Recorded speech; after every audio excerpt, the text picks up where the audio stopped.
Good morning, everyone. I am coming to you from my bedroom, and I decided to do a vintage vanity tour. I've seen a lot of these online. I'm just going to turn so you can see. It is like 8 in the morning, and this is my third snow day. So I'm officially on like a 5-day weekend at this point in time. And I've seen a lot of people posting vintage vanities.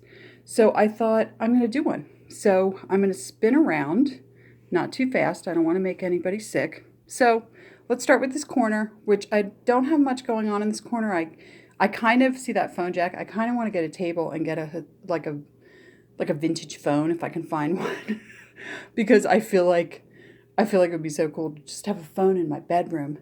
I'd be so fancy. So that's, many of you will remember, that is the very pretty Chinese umbrella that I found at the thrift store for $2.50 or something like that. All right, this next thing, this is the door to my closet, which is just a mess. I'm not going to show it to you guys. This is an incredible kimono that I found years and years ago in a thrift store for some insane amount of money, like, $5, something like that. Let me turn it around so you guys can see the front. It's not a super old kimono. I would say probably 70s. It is like some type of a polyester material, but I loved it because of this print. Like, look at that. And the weird thing is this is the outermost kimono that you would wear, so it's larger, and it actually fits me. So I picked that up. And then I'm going to sweep over here. Again, I'm trying not to make you guys seasick. So this is my absolutely beautiful dresser that goes with my absolutely beautiful vanity. This is what is called a waterfall piece. It's a deco design. I'm going to show you a close-up of the, if I can, of the inlay, which is absolutely beautiful. And then this. These are all the handles, and yes, that's Bakelite on the end there. Now, this was missing its mirror, which has been lost in time. I'm sure it's broken. So to fill the void space, this is where I put my TV, just to fill that void space. And then over here is my vintage style lamp. By the way, these lamps look vintage. They're not. I got them at Target in probably the early 2000s, maybe. And they've held up. I'm actually very surprised. This is a Big Ben clock. This is technically vintage now because I bought this in the 90s. I bought this actually late 80s, to wake myself up to go to a job that I had to be at 5 in the morning as a cook. That is my mama with me wearing a dress that actually, I used to wear that dress until it finally kind of shredded by the mid-90s. It was a really beautiful rayon. It was multiple shades of green leaves, and it was gorgeous, but it died by the 90s. This is a piece of artwork that a friend of mine gave me. I'm not going to focus on it too much because it is copyrighted material, but it is a poem by this artist. So I'm going to spin around and show you. Oh, look, there's the ugly panel box in my apartment complex. There's the hallway. Here's the door to my bathroom. Again, my bathroom is absolutely nothing special, so we're not going to look at that. This is my vintage vanity. So let me zoom in a little bit.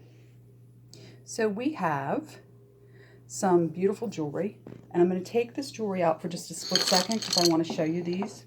I found these in a thrift store for $1.50 each, and they are a matching set. If you ever see these, I'll flip it over. You can kind of still see it. It says made in Japan. These were an occupation item from the early 50s. It's real gold. They're absolutely gorgeous, and I have 2 of them. These are McCoy ware, and I found them in an antique shop, and they were just like, I have 2 of them. They were just nestled together on a shelf with a bunch of other things that were kind of pink or red. And so I grabbed them, and you guys see that? You notice what that is? Okay. So here's the top of my vanity. When you go shopping for vintage vanities, it's really important to look for this. This is very hard to replace. I was so happy when I found this vanity and this was intact. I'll show you why it's hard to replace. Oh, I don't know if you guys can see that. Yeah, it's easier on this side. Can you see that? That is a strip of wood that has actually been kind of dug out to fit, it's one piece of wood to fit this piece of glass. When you find a vanity and this piece of glass is broken, it's so hard to replace it. These are vintage playing cards that were sent to me by Redbird Vintage in a box when I got their box last year. So it was really cool. Here is the other McCoy ware. Oh, look what's in there. There's the cameo. I'm trying to figure out what to do with that. And then this is the matching plate. As I said, they're matching plates. They were occupation wear. And then down here, we can see there is my, sorry about the noise, there is the beautiful set of cellular jewelry I have. And then here is, this is a gorgeous vintage jewelry box. Let's see if we can get the top of that.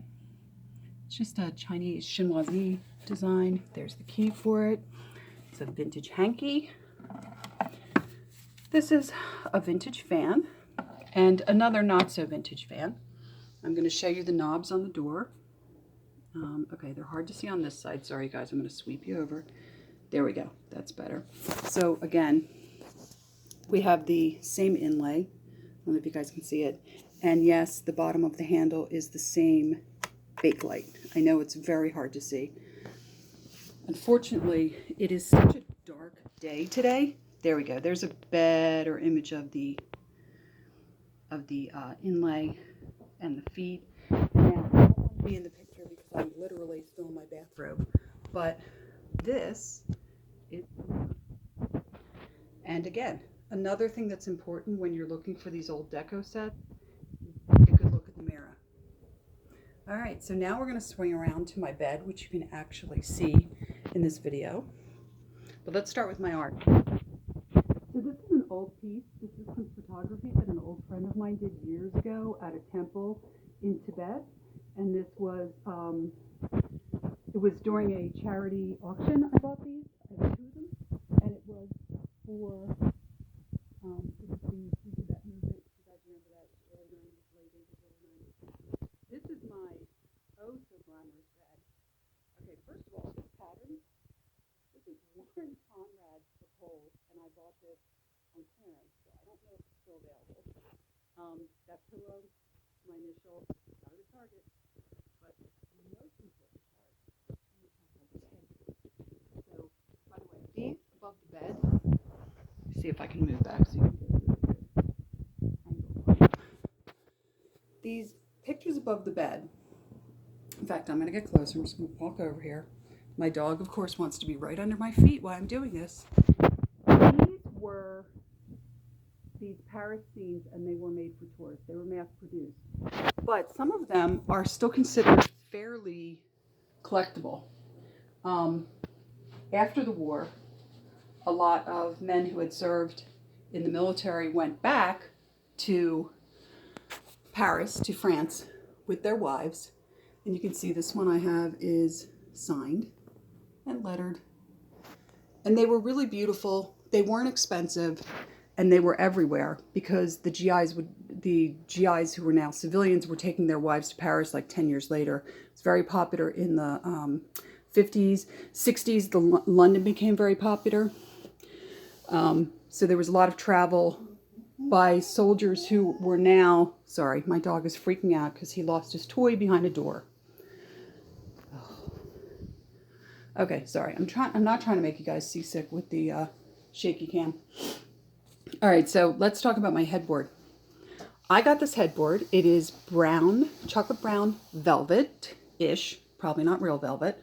Feels like real velvet though.